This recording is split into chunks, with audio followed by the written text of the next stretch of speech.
வணக்கம். மதுரை மீனாட்சி சமையலுக்கு உங்களை அனுப்பி அழைக்கின்றேன். பொங்கலுக்கு எங்கள் வீட்டுக்கு வந்த சில்ட்ரன்ஸ்க்காக ரவை வச்சு ஒரு அருமையான பிரியாணி பண்ணி கொடுத்தேன். அது எப்படி செய்யலாம் பார்க்கலாம் வாங்க. இதுக்கு 3 கேரட் எடுத்திருக்கேன். இது பொடிசாக நறுக்கிக்கலாம்.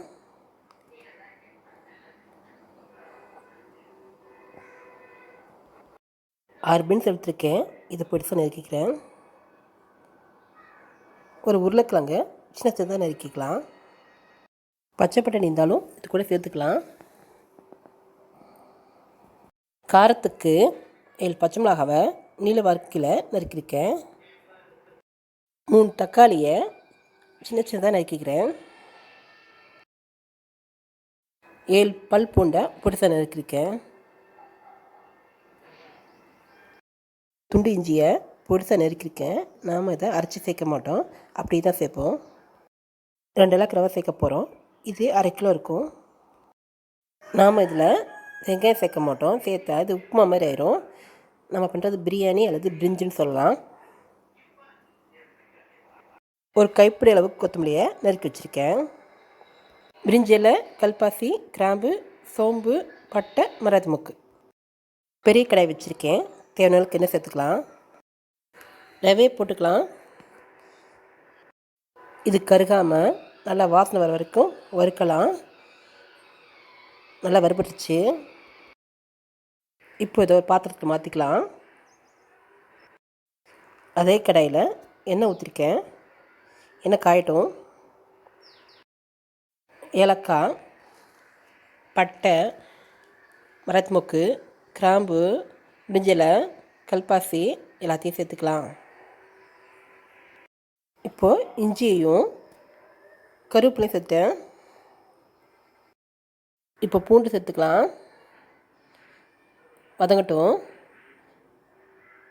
பச்சை மிளகாய் சேர்த்துக்கலாம். வதங்கிடுச்சு. இப்போ கேரட் சேர்த்துக்கலாம். கேரட் வேக லேட் ஆகும், அதனால் நல்லா வதக்கலாம். இப்போ உருளைக்கிழங்கு சேர்த்துக்கலாம்.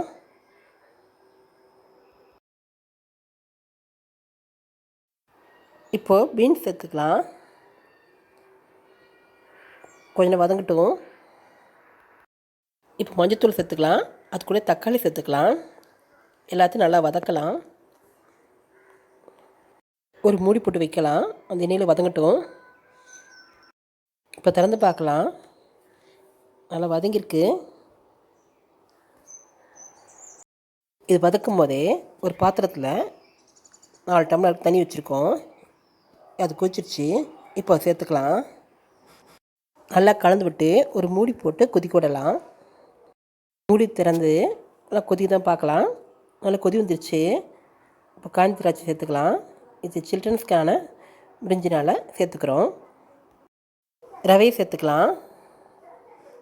எல்லாத்தையும் நல்லா கலந்து விடலாம். தேவைன்னா ஒரு ஸ்பூன் மிளகாத்தூள் சேர்த்துக்குங்க. ரவையை மூடி போட்டோம். இப்போ திறந்து பார்க்கலாம். பாதியில் வெந்திருக்குது.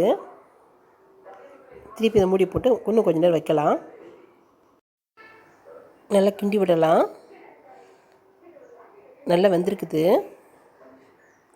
எவ்வளோ தேவை எண்ணெய் சேர்த்துக்குங்க. 2 டீஸ்பூன் அளவுக்கு நெய் சேர்த்துக்கலாம். அதில் பட்டாணி சேர்த்திங்கன்னா இன்னும் சூப்பராக இருக்கும். இப்போ கொத்தமல்லி சேர்த்துக்கலாம். குழந்தைகளுக்கெல்லாம் ரொம்ப பிடிக்கும் இந்த உணவு.